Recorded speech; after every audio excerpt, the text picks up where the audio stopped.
Saudara, sebagai lanjutan daripada khotbah-khotbah saya sebelumnya mengenai Natal, kali ini kita akan membahas mengenai kelahiran Kristus yang melucuti atau mempecundangi para penguasa dan pemimpin agama yang berdasarkan tradisi. Saudara, Natal itu memporak-porandakan segala sesuatu, ya. Sejarah dibolak-balik, ya. Kalau dulu sebelum Kristus lahir orang berbicara zaman Babilonia, zaman Mesir, ya. Macam-macam orang berbicara, zaman itu kerajaan di Mesopotamia dan lain sebagainya. Tapi setelah Kristus datang ke dalam dunia, maka sejarah hanya dibagi menjadi dua, yaitu sebelum Kristus dan sesudah Kristus, sebelum Masehi dan sesudah Masehi. Ya, Tuhan Yesus membongkar-bangkir cara atau perspektif daripada sejarah umat manusia. Lalu juga saudara, kalau saudara memperhatikan, waktu Tuhan Yesus datang ke dalam dunia, orang-orang penting, orang-orang yang tinggi pangkatnya, orang-orang yang tinggi kedudukannya sama sekali tidak diperhatikan. Betul ya? Dia tidak datang kepada Herodes. Dia tidak datang kepada Kaisar Romawi. Dia tidak datang kepada pemuka-pemuka agama Yahudi yang hebat-hebat, imam-imam kepala, ahli-ahli Taurat, tidak. Tapi kabar Natal itu datang kepada gembala-gembala di padang yang miskin melarat, yang tidak punya apa-apa, yang sudah terbiasa kedinginan, sudah terbiasa kekurangan makanan dan lain sebagainya. Dan dinyatakan kepada orang-orang yang oleh orang-orang Yahudi anggap sebagai orang kafir, orang yang menjadi penghuni api neraka, yaitu orang-orang kafir, orang Majus dari timur, saudara, yaitu orang-orang Persia. Jadi mereka tidak diperdulikan oleh Tuhan. Ya, jadi sekarang saudara, jangan kira kalau seorang sudah secara agama tinggi sekali posisinya, ya, bahkan jalan di jalan pun tegak begini, ya, kerongkongannya ini yang mengarah ke orang-orang, tapi dia ke atas karena dia merasa tidak layak menatap mata orang-orang lain yang lebih rendah dari dia. Nanti kalau kita sapa di jalan, halo Pak, oh ya, mari, gitu ya, sampai kerongkongannya begitu. Ada orang beragama seperti itu. Biasanya mereka yang kelihatan saleh-saleh, tapi saleh-saleh dibuat-buat. Ya, tapi Tuhan tidak pedulikan mereka, saudara. Tuhan juga ternyata tidak pedulikan pemimpin politik yang hebat-hebat, pemimpin politik yang top-top, ya. Ternyata Tuhan hanya peduli apa yang disebut sebagai kafir dan apa yang disebut sebagai orang miskin, melarat, menderita, yang hidup di bawah garis kemiskinan. Kalau istilahnya orang Indonesia yang hidup prasejahtera, belum sampai sejahtera, di bawah garis kemiskinan, saudara. Memang Natal itu membongkar-bangkirkan segala sesuatu. Kalau kita, saudara, melihat orang pangkat tinggi, oh hormat kita, ya betul ya, langsung membungkuk, saudara. Langsung membungkuk. Ya, saya tidak tahu kenapa begitu, ya. Saya pernah waktu penguburan saudara dulu, penguburan sepupu saya di Malang ini, ya, saudara. Tiba-tiba ada seseorang yang bersama-sama dengan nenek tua, dan nenek tua ini adalah mantan murid saya dulu di PA, Pembinaan Alkitab. Lalu dia bawa seorang masih muda, anak gadis masih muda, ketemu di situ. Saudara tahu tidak? Pak Pendeta, katanya, dia membungkuk lalu cium tangan saya. Heran ya, seperti itu sampai segitunya. Mungkin dia sudah diceritai sama nenek mak tua itu, dan mungkin juga lihat YouTube saya, Pak Pendeta, dia membungkuk lalu mencium tangan saya. Tapi yang digitukan orang, Tuhan tidak peduli. Yang kelihatan sangat dihormati, yang kelihatan sangat hebat, yang kelihatan sangat tinggi posisinya, Tuhan tidak pedulikan sama sekali. Kepada mereka tidak ada kabar Natal. Ini cara Tuhan menjungkir balikan pemikiran dunia ini. Dan dengan demikian dia menegur kita. Kalau di pikiran kita yang paling hebat itu adalah banyak uang, bongkar itu semua. Itu tidak sesuai dengan Natal. Ya, kalau yang ada di pikiran kita bahwa kita mempunyai orang-orang hebat di sekitar kita, backingan yang hebat, yang pangkatnya tinggi-tinggi, Natal tidak membutuhkan semua itu. Kristus datang kepada orang-orang miskin, kepada orang-orang yang dianggap sebagai orang kafir. Dan dengan demikian, segala sesuatu yang salah dari dunia manusia diporak-porandakan oleh Tuhan Yesus. Dan kali ini secara khusus, kita akan melihat bagaimana Tuhan mempecundangi, ya, kelahirannya mempecundangi dua golongan yang kelihatan sangat penting, tetapi bagi Tuhan mereka sama sekali tidak penting. Ya. Di dalam pembacaan tadi kita membaca tentang orang-orang Majus yang datang dari timur, yang sengaja datang karena mereka mendapat petunjuk dari dari bintang yang memang Tuhan sudah sediakan dalam providensinya untuk mengarahkan mereka datang ke Israel, dan mereka sampai ke tempat di mana anak yang adalah juru selamat itu dilahirkan. Mereka adalah orang-orang bijaksana, saudara, di negara mereka, tetapi hari ini kita tidak membahas tentang mereka. Kita khusus berfokus kepada dua golongan. Yang pertama, pemuka agama yang sangat meninggikan tradisi. Yang kedua, penguasa politik yang sebetulnya mereka tidak memperdulikan rakyat, tidak memperdulikan orang lain. Yang mereka pedulikan hanya diri mereka sendiri, kekuasaan mereka, kedudukan mereka, kenyamanan mereka. Mari kita lihat yang pertama, saudara. Saya membaca di dalam ayat yang ketiga dari pembacaan tadi, dikatakan di situ, ketika Raja Herodes mendengar hal itu, maksudnya mendengar kabar dari orang-orang Majus, ya.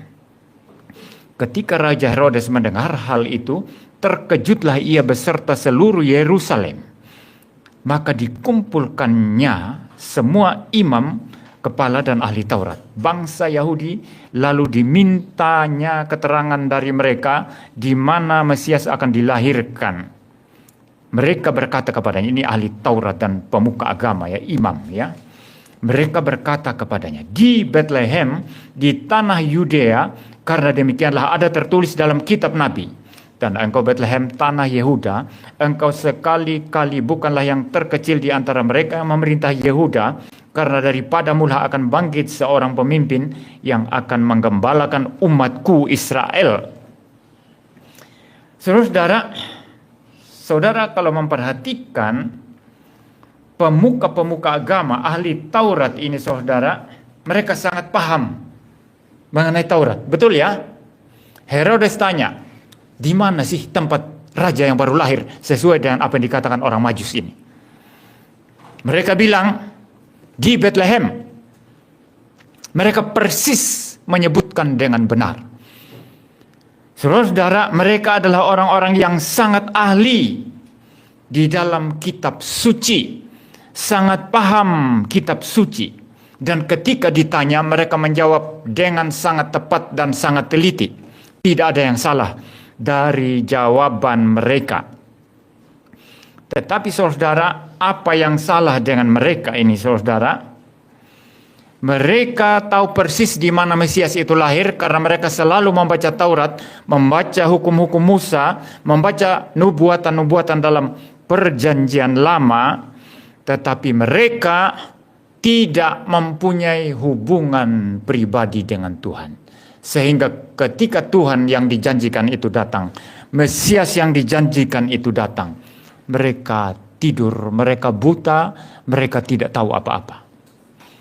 Ada banyak orang Kristen seperti itu, saudara. Kalau ditanya teks Alkitab, ayat Alkitab sangat paham sekali. Kalau ditanya perihal doktrin, sangat paham sekali. Tapi kalau ditanya, kamu berdoa tidak? Dia tidak berdoa. Hanya otaknya saja yang tahu Alkitab, tapi dia tidak berdoa. Orang yang tidak berdoa membuktikan dia tidak mempunyai hubungan yang pribadi dengan Tuhan. Ya, orang yang seperti itu membaca Alkitab untuk meneliti supaya tahu, tapi dia tidak merenungkan firman Tuhan itu supaya hidup dalam dirinya sendiri. Ini dua hal yang berbeda. Orang yang membaca Alkitab, menyelidiki Alkitab supaya tahu, supaya dapat informasi, supaya dapat pengetahuan. Dengan orang yang membaca Alkitab, merenungkan firman Tuhan itu agar firman Tuhan hidup dalam kehidupannya, itu dua hal yang berbeda. Orang yang membaca Alkitab dan merenungkan itu dan biarlah itu hidup dalam kehidupannya, dengan orang yang suka berdoa, ini adalah orang yang mempunyai hubungan pribadi dengan Tuhan. Ini beragama dengan benar. Jadi tahu, renungkan apa yang diketahui, hidup di dalamnya, dan terus berkomunikasi dengan Tuhan. Nah, ada orang-orang tertentu di dalam kisah Natal ini, saudara, yang seperti itu. Tetapi mereka kita tidak bahas sore hari ini. Ya, ada orang yang bertahun-tahun hanya di bait Allah saja. Berdoa di sana mengharapkan kedatangan Mesias. Ada orang seperti Maria, didatangi malaikat, diberitahu bahwa dia akan mengandung seorang bayi yang akan menjadi juru selamat. Dia bersyukur, dia bersuka cita dan merendahkan diri. Nah, ini orang-orang, segolongan orang-orang yang sadar betul bahwa mereka dipakai Tuhan, sadar betul bahwa mereka mempunyai hubungan dengan Tuhan. Tapi kalau orang-orang ahli Taurat, orang Farisi ini tahu Taurat yang banyak, tapi tidak ada hubungan apapun dengan Tuhan. Itu sebabnya ketika Tuhan itu datang kepada mereka, datang di tengah-tengah mereka, lahir mengambil natur manusia di tengah-tengah mereka, mereka buta, mereka tidak tahu sama sekali. Mereka tahu tempat lahirnya karena Alkitab mengatakan demikian. Perjanjian Lama mengatakan demikian. Di Bethlehem. Tapi mereka tidak mempunyai hubungan yang hidup, sehingga mereka walaupun tahu tempat lahirnya, tapi tidak tahu kapan datangnya, mereka tidak mengenal dia. Beda dengan orang-orang seperti Zakaria, seperti Elisabeth istri Zakaria, seperti Yohanes Pembaptis, seperti Yusuf, seperti Maria. Ya, seperti orang-orang yang menanti-nantikan Mesias. Seperti gembala-gembala di padang. Seperti bahkan yang dianggap kafir, yaitu orang-orang Majus dari timur. Dan ini kecelakaan besar, saudara. Kecelakaan besar. Bayangkan, seseorang masuk sekolah teologi, selesaikan S1 dengan cum laude. Selesaikan S2 di luar negeri, cum laude. Selesaikan S3, dapat PhD, cum laude. Lalu menjadi pengajar, lalu tulis buku dogmatika tebal sekali. Pergi mengajar kemana-mana. Tapi begitu Tuhan Yesus datang nanti, aku tidak mengenal engkau. Kenapa tidak mengenal? Karena sebetulnya selama ini tidak pernah mempunyai hubungan pribadi dengan Tuhan. Dia tidak mengenal juru selamatnya, hanya punya pengetahuan, tapi tidak mempunyai pengenalan yang sifatnya pribadi. Mereka ini orang-orang Yahudi ahli Taurat punya pengetahuan, tapi mereka tidak mempunyai hubungan pribadi. Dan mereka hidup hanya dalam tradisi-tradisi, bahkan yang mereka bikin-bikin sendiri. Yang mereka buat-buat sendiri, tambah-tambah sendiri. Nanti kita akan lihat, saudara.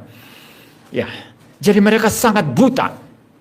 Hati-hati dengan tradisi gereja, saudara. Hati-hati dengan tradisi gereja. Kalau kita tidak tahu apa artinya itu tradisi gereja, dan kalau kita tidak tahu persis bahwa itu sesuai atau tidak sesuai dengan Alkitab, lebih baik jangan lakukan. Saya pernah menyampaikan di sini atau di Solo, ya. Ada satu ilustrasi yang pernah saya baca bertahun-tahun yang lalu. Ada satu tempat yang dipimpin oleh seorang romo atau pastor, dan setiap malam mereka adakan doa bersama dengan frater-frater dan orang-orang lain. Ada doa bersama. Dan setiap malam mereka mengadakan doa bersama, selalu ada satu ekor kucing nakal yang mengganggu doa mereka. Maka romo ini berkata, harus ikat kucing itu supaya jangan ganggu doa kita. Lalu mulailah mereka. Tiap kali mereka berdoa malam, kucing itu dicari dan diikat. Habis itu dilepaskan. Ya. Besoknya doa lagi, kucing itu dicari, diikat lagi. Habis itu dilepaskan. Dan ini menjadi kebiasaan. Terus menerus. Sudah lama sekali romo itu sudah mati. Orang-orang sudah banyak mati. Kucing itu pun sudah tidak ada. Tapi kebiasaan mengikat kucing tiap kali doa malam selalu ada. Nah, orang-orang ini mereka mengikat kucing sebagai tradisi yang mereka tidak paham artinya apa. Kita sering menjadi orang beragama yang seperti itu. Menjadi orang beragama yang suka melakukan upacara yang kita tidak paham apa-apa. Orang-orang Yahudi ini seperti itu. Ya, maka mereka dibutakan matanya oleh Tuhan. Mereka lebih meninggikan tradisi dan akhirnya tidak mengenal ketika Mesias itu datang. Mari kita lihat satu contoh sekarang di dalam Alkitab, Markus pasal 7 ayat 1 sampai yang ke-6. Injil Markus, ya. Bentar ya. Injil Markus pasal 7 ayat 1 sampai 6 saya baca. Pada suatu kali serombongan orang Farisi, nah orang Farisi ini yang sangat ahli dalam hal Taurat ya. Dan beberapa ahli Taurat, ya sudah ahli Taurat ya ahli ya, dari Yerusalem datang menemui Yesus. Mereka melihat bahwa beberapa orang muridnya makan dengan tangan najis, lalu dengan tangan yang tidak dibasuh, yaitu dengan tangan yang tidak dibasuh. Sebab orang-orang Farisi seperti orang-orang Yahudi lainnya, orang Farisi dan orang Yahudi lainnya, berarti kebiasaan semua orang Yahudi, tidak makan kalau tidak melakukan pembasuhan tangan lebih dahulu. Karena mereka berpegang pada adat istiadat nenek moyang mereka. Bukan firman Tuhan ini, bukan Taurat Musa, tapi adat istiadat nenek moyang mereka.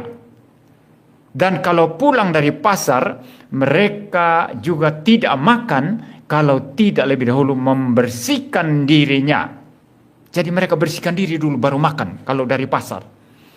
Banyak warisan lain lagi yang mereka pegang. Umpamanya hal mencuci cawan, kendi, dan perkakas-perkakas tembaga. Itu ada ritualnya semua ya. Karena itu orang-orang Farisi dan ahli-ahli Taurat itu bertanya kepada Tuhan Yesus, mengapa murid-muridmu tidak hidup menurut adat istiadat nenek moyang kita, tetapi makan dengan tangan najis? Sebelum tangan mereka dibasuh itu najis, nggak usah makan. Ini nanti setelah kebaktian kita makan-makan dulu, jangan pulang.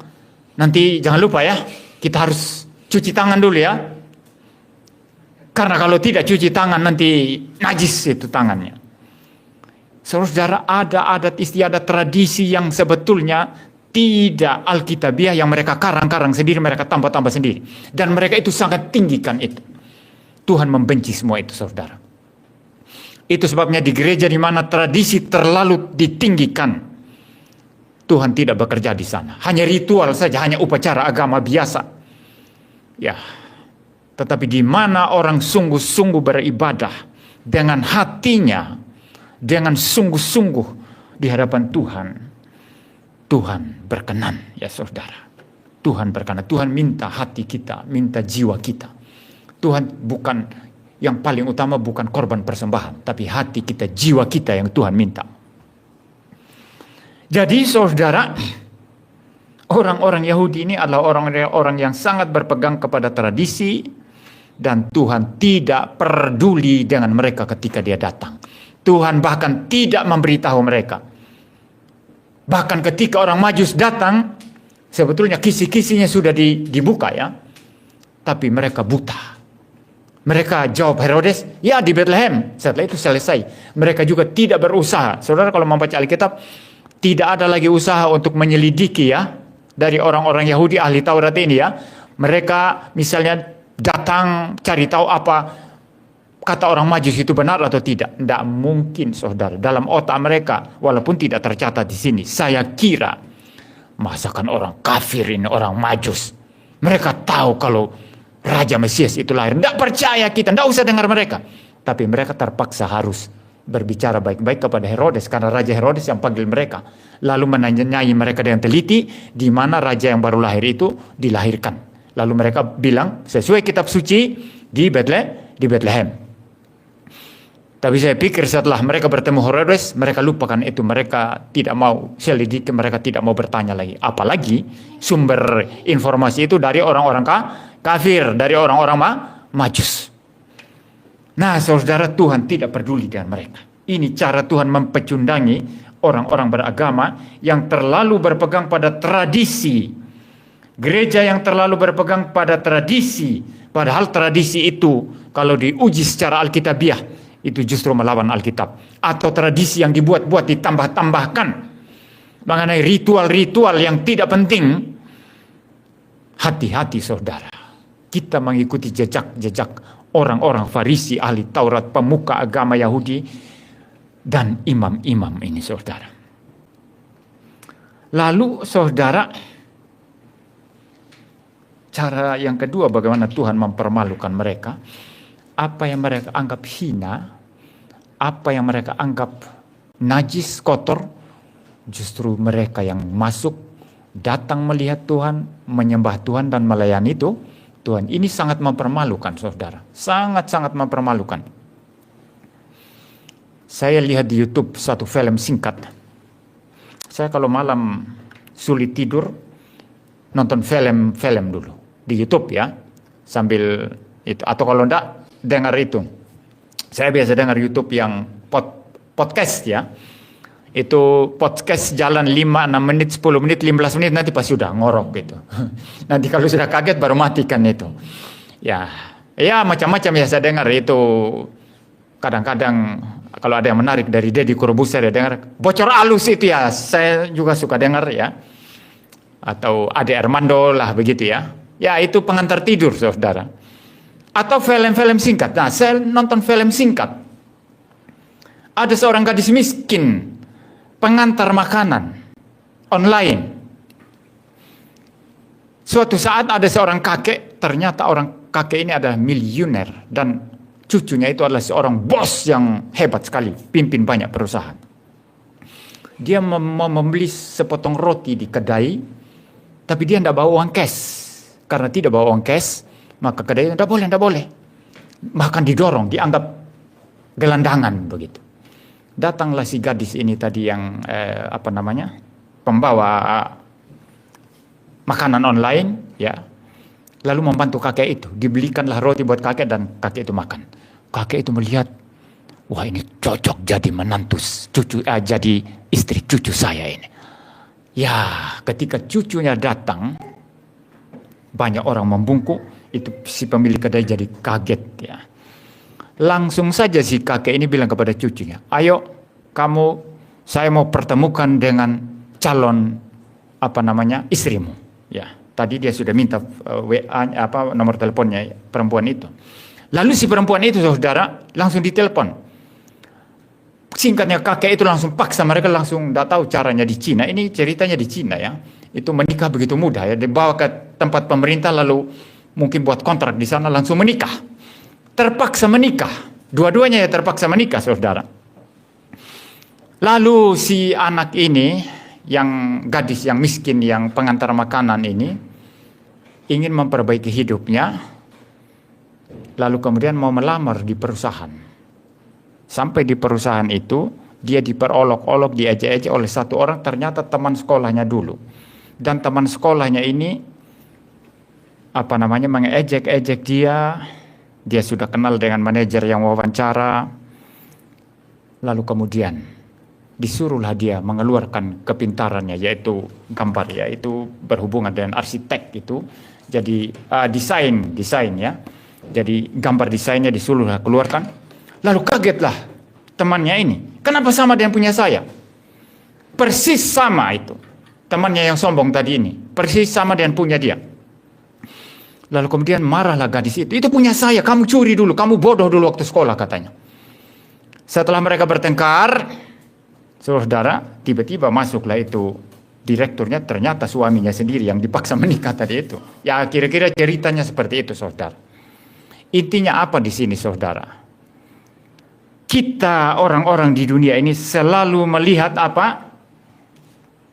penampilan, kekuasaan, melihat status sosial, status ekonomi. Ya, itulah yang paling penting menurut dunia ini. Dan kita orang Kristen pun sering ditipu oleh hal-hal semacam itu.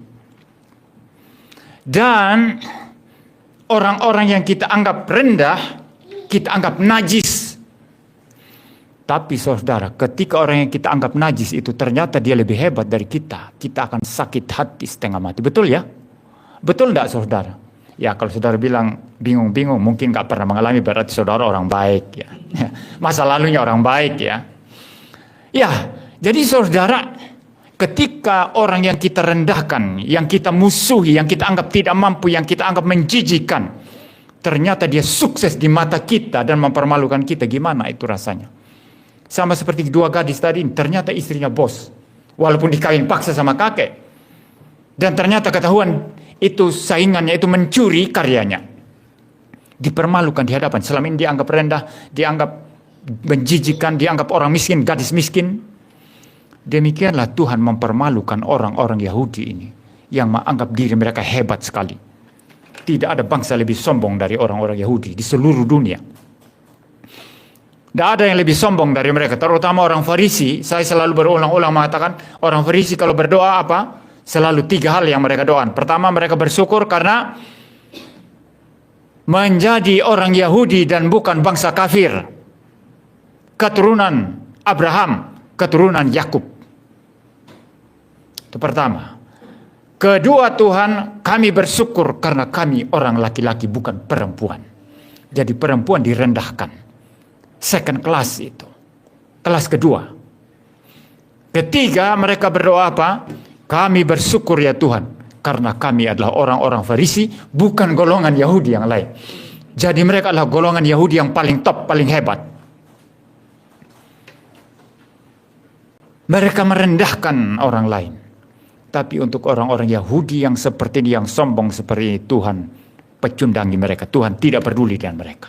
Tuhan lebih peduli dengan yang rendah, yaitu gembala-gembala. Tuhan lebih peduli dengan orang-orang yang dianggap najis dan kafir, orang-orang majus, saudara.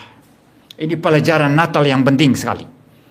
Pelajaran Natal yang penting sekali. Itu sebabnya bukan masalah banyak uang atau tidak banyak uang. Bukan masalah saudara itu bos atau bukan bos. Bukan masalah saudara itu pejabat atau bukan pejabat.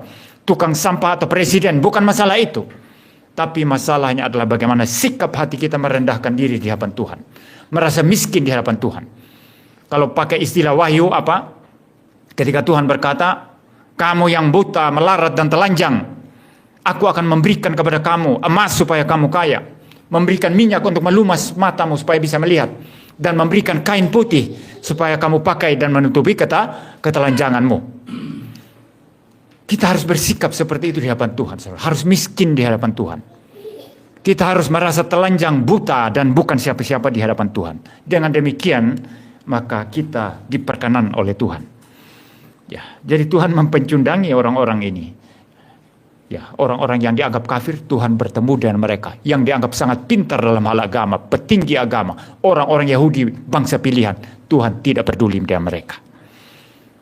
Yang kedua, saudara, penguasa lalim. Ya, penguasa lalim. Ya, ini kursornya agak sulit ini. Ya, penguasa lalim dilucuti oleh Tuhan. Raja yang memerintah pada saat Tuhan Yesus lahir itu adalah Herodes yang agung. Ya, Herod the Great. Nanti ketika Tuhan Yesus sudah besar dan melakukan pelayanan, itu digantikan oleh anaknya namanya Herodes Antipas. Nah, Herodes Antipas, anak Herodes yang agung ini, yang disebut oleh Tuhan Yesus sebagai serigala dalam kitab Injil. Ya, kita tidak bahas itu sekarang, tapi kita bahas ayahnya, yaitu Herod the Great. Ya, Herodes yang agung. Nah, Herodes yang agung ini menjadi raja di Yudea atas Israel. Ternyata bukan keturunan Yahudi, bukan keturunan Israel. Ayahnya seorang Edom. Seorang Edom. Tahu bangsa Edom ya? Bangsa Edom itu adalah keturunan Esau. Kakaknya ya Yakub. Kalau orang Yahudi, anak-anak, keturunan anak-anak ya Yakub, 12 orang itu ya. Nah, dia adalah dari bangsa Edom ya. Nama papanya itu Antipater. Jadi bukan orang Yahudi. Tapi dia memerintah. Kenapa bisa memerintah? Karena senat di Romawi menunjuk dia, mengangkat dia, mentahbis dia untuk menjadi raja wilayah Yudea. Nah, untuk mengambil hati orang-orang Yahudi, maka dia ceraikan istrinya yang namanya Doris. Bukan orang Yahudi ya. Ceraikan istrinya, lalu mengambil perempuan Yahudi dari golongan keturunan para imam. Itu cara dia mengambil hati, ini licik. Ya, supaya sedikit kelihatan bau Yahudi ya. Ya, betul ya? Ya, seperti itulah saudara ya. Lalu kedua saudara, dia juga menginisiasi agar bait suci itu diperbaiki ya. Itu cara dia ya. Itu latar belakangnya. Tapi kita lihat kelicikannya saudara, kejahatannya, kelalimannya sebagaimana dicatat dalam Injil Matius tadi ya. Paling tidak ada dua hal yang saya bahas di situ. Kalau saudara membaca di dalam Injil Matius pasal 7 ayatnya yang sebentar ya, Injil Matius ya. Pasal 7 ayatnya yang ke-2, mungkin saya baca dari ayat pertama. Sesudah Yesus dilahirkan di Betlehem di tanah Yudea pada zaman Raja Herodes, datanglah orang-orang Majus dari timur ke Yerusalem dan bertanya-tanya, di manakah dia raja orang Yahudi yang baru dilahirkan itu? Kami telah melihat bintangnya di timur dan kami datang untuk menyembah dia. Nah, ini orang-orang Majus mau menyembah dia ya. Saya mau tanya, hati mereka tulus tidak mau menyembah? Tulus ya. Mereka jujur, mereka lurus mau menyembah enggak? Lurus mau menyembah. Nah, kalau kita baca selanjutnya ayat 3. Ketika Raja Herodes mendengar hal itu, terkejutlah ia. Terkejut dia. Kenapa terkejut? Kok ada raja yang mau lahir? Lah saya gimana? Saya kan raja. Nanti yang menggantikan saya kan mesti harus anak saya. Kenapa harus ada raja yang baru lahir? Itu sebabnya dia terkejut, saudara. Terkejutlah ia beserta seluruh Yerusalem. Maka dikumpulkannya semua imam kepala dan ahli Taurat, bangsa Yahudi dan seterusnya. Saya sudah menjelaskan ini tadi ya. Lalu kita sekarang membaca ayatnya yang ke-7 ya. Lalu dengan diam-diam Herodes memanggil orang-orang Majus itu dan dengan teliti bertanya kepada mereka, bila mana bintang itu nampak. Ini kenapa sangat teliti bertanya kepada orang-orang Majus? Saudara tahu tidak alasannya? Ini mengancam kekuasaannya. Kalau seseorang punya kekuasaan dan kekuasaannya terancam, yang mengancam kekuasaannya itu pasti diteliti, betul ya? Pasti diperhatikan, pasti terus diawasi, dan kalau ada kesempatan akan dibungkam, saudara. Ini yang terjadi pada dunia politik sekarang ini ya, di seluruh dunia, saudara. Ini masalah kekuasaan, saudara. Itu sebabnya dia panggil diam-diam orang Majus, dia tanya mereka dengan teliti. Ya, lalu ayat 8. Kemudian ia menyuruh mereka ke Betlehem, katanya, pergi dan selidiki dan seksama hal-hal mengenai anak itu, dan segera sesudah kamu menemukan dia, kabarkanlah kepadaku, supaya aku pun datang menyembah dia. Ini mau menyembah. Orang Majus tadi mau menyembah ya, ayat 2 ya. Dia juga mau menyembah. Tapi ini pura-pura, ini kelicikan. Dia mau bunuh. Alasan mau menyembah, tapi dia mau membunuh. Ini lalim sekali. Ini penguasa yang sangat-sangat kejam ya. Dan di samping tipu-tipu dan kelicikan semacam ini, saudara, dia pada akhirnya ketika orang Majus itu tidak mengikuti perintahnya untuk datang lagi memberitahu dia, maka dia menjadi marah sekali. Lalu kemudian apa? Membunuhi semua anak-anak yang berumur di bawah 2 tahun di Betlehem. Dibunuh habis semua. Dan pikirnya, kalau semua dibunuh habis, raja yang baru lahir itu pun ikut terbunuh. Maka kekuasaannya tidak akan ada ancaman, keturunannya, anaknya tidak akan ada ancaman, saudara. Nah, saudara-saudara, ternyata Tuhan bekerjanya tidak seperti orang lalim ini. Ya, Tuhan memprovidensi Yusuf dan Maria, dan mereka kemudian menyingkir ke Mesir. Dan pada saat penyingkiran ke Mesir itu, bayi-bayi di Betlehem itu, anak-anak di bawah 2 tahun itu dibunuh habis. Dan begitu lalim, begitu kejam. Dan kita tidak heran ketika Herodes ini bersikap kejam seperti itu. Penguasa-penguasa saat itu memang seperti itu. Bahkan penguasa-penguasa saat ini pun masih seperti itu. Saudara pikir apa pemimpin Rusia, siapa namanya ini? Putin, apa hati nuraninya tidak bicara ketika dia bunuh begitu banyak orang Ukraina dan juga membunuhi tentaranya sendiri? Karena banyak juga dari pihak tentara Rusia yang mati terbunuh. Tapi terus ngotot mau perang. Ini mereka adalah orang-orang megalomania, waham kebesaran, pingin besar, pingin hebat. Orang-orang apa istilahnya itu yang psikopat, yang suka mencelakakan dan membunuh orang, menyiksa orang. Penjahat besar mereka itu. Di era Stalin, Presiden Rusia yang dulu namanya Uni Soviet, yang menyatukan begitu banyak negara-negara kecil-kecil yang sekarang sudah terpecah belah. Dulu namanya Uni Soviet, itu Stalin itu jahatnya luar biasa. Itu bunuh begitu banyak orang, bunuh musuh, bunuh rakyat. Ya, bunuh begitu banyak orang. Mao Zedong sama. Ya, bunuh begitu banyak itu rakyat di Cina sana. Jadi saudara, tidak ada yang tidak membunuh. Saya tidak sebut di Indonesia ya. Ya, tidak usahlah kita sebut di Indonesia ya. Ya, berapa banyak rakyat yang dibunuh. Ya. Jadi saudara, Herodes ini kita tidak heran. Karena memang kalau saudara melihat di atasannya kekaisaran Romawi, bunuh-membunuh itu sudah biasa. Bahkan seorang kaisar Romawi yang namanya Kaisar Nero, itu kaisar yang begitu gila. Dia bakar sendiri kota Roma.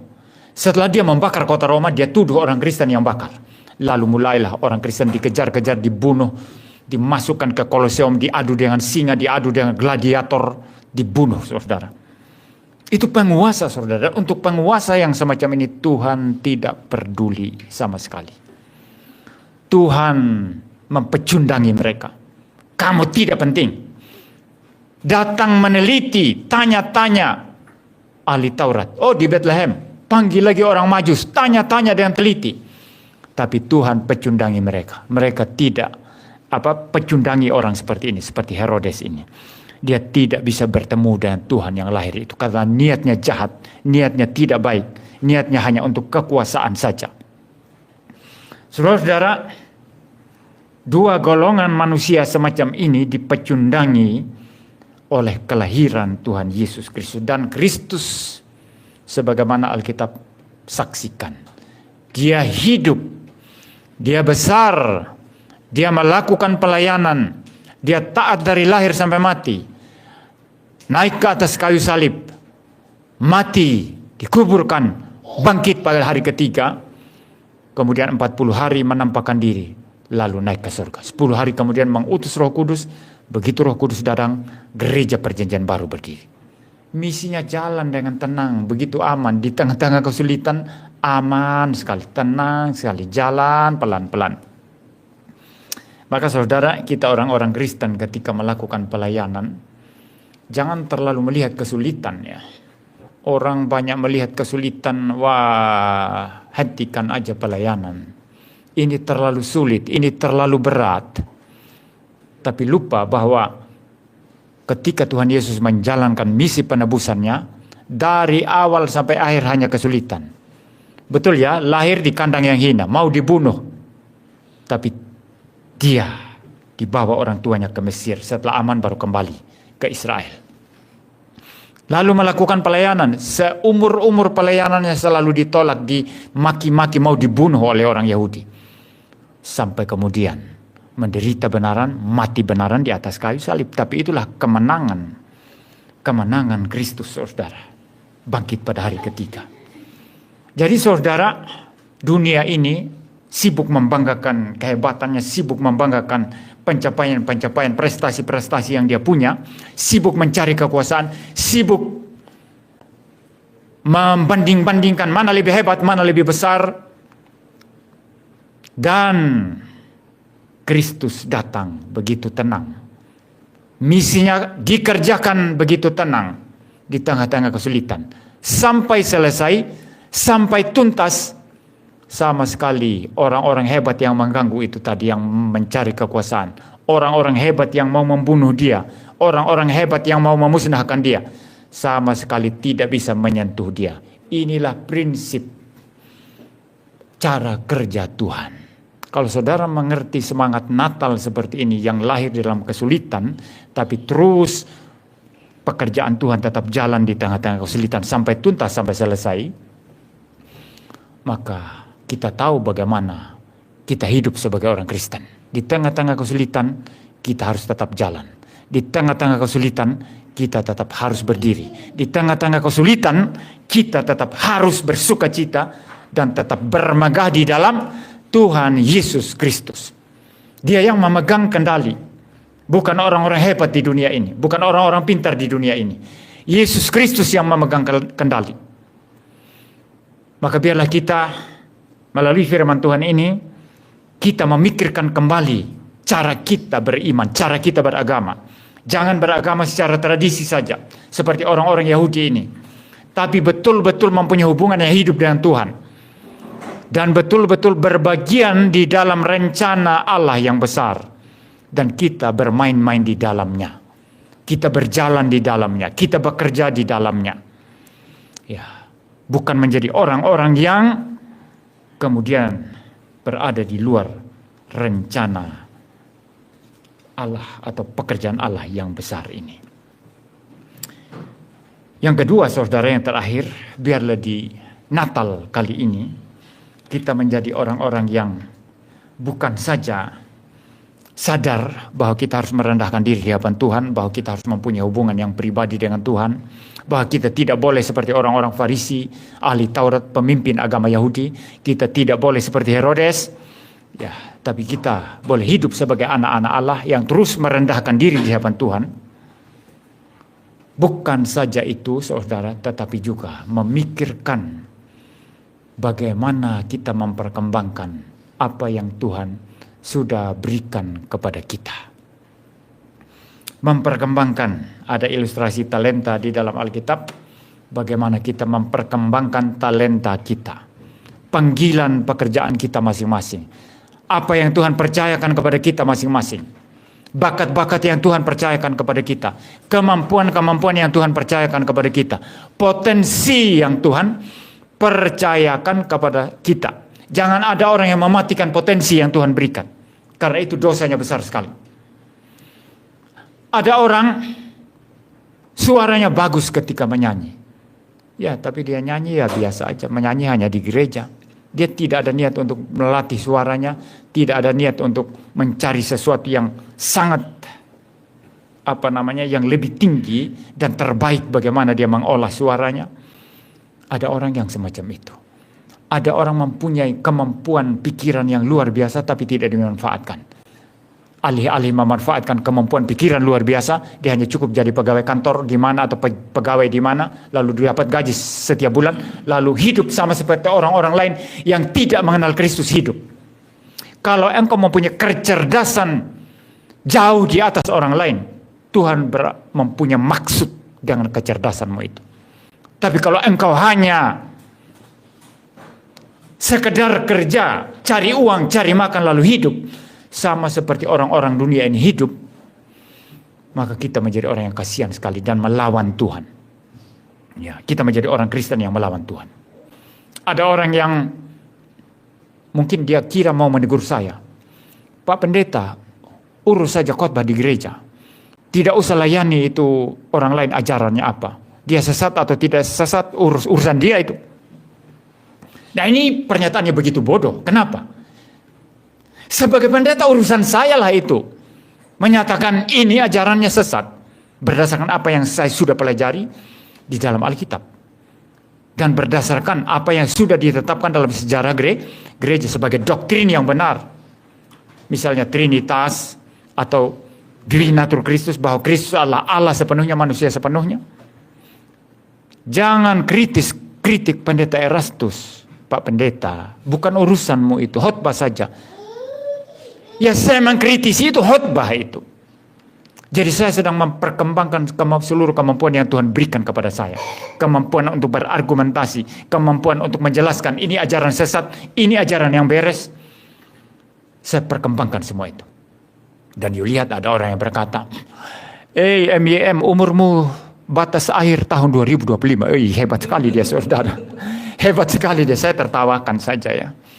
Batas umurmu tahun 2025. Ada lagi orang lain berkata, kamu sudah mendekati maut pendeta MYM. Katanya. Dia tahu sekali umur saya. Saya pikir dalam hati, Tuhan akan perpanjang umur saya. Mungkin 90 tahun baru saya mati nanti. Ya betul saudara. Banyak orang yang menyumpah.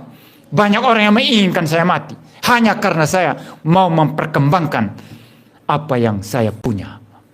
Memberitakan Injil, mengajarkan firman Tuhan yang sejati, mengajarkan doktrin yang benar, berapologetika, dan lain sebagainya. Lalu orang mengatakan, kau akan mati tahun 2025. Saya belum mati.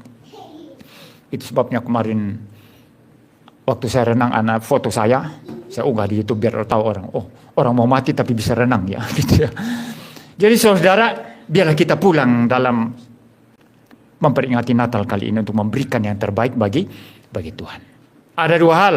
Pertama, merendahkan diri, merasa miskin di hadapan Tuhan, dan mempunyai hubungan yang pribadi dengan Tuhan. Kedua, melakukan yang terbaik untuk Tuhan. Amin. Mari kita berdoa. Bapa di surga, terima kasih Tuhan untuk sore hari ini, untuk khotbah Natal kali ini, yang memperingatkan kami untuk merendahkan diri selalu, miskin di hadapan Tuhan, merendahkan diri, merasa buta, miskin, melarat, dan telanjang di hadapan Kristus, agar kami diperkaya oleh Dia. Biarlah kami senantiasa menjalin hubungan yang baik dengan Tuhan. Dan juga Tuhan, firman Tuhan juga mengajar kami, agar kami menjadi orang Kristen, memberikan yang terbaik untuk Tuhan. Orang-orang dunia ini memberikan yang terbaik untuk kemuliaan mereka, untuk kekuasaan mereka, untuk sesuatu prestise mereka. Tapi biarlah kami sebagai orang-orang percaya memberikan yang terbaik untuk kemuliaan Tuhan. Terima kasih Tuhan. Berkati kami, berkati acara selanjutnya. Dalam nama Tuhan Yesus Kristus kami berdoa. Amin.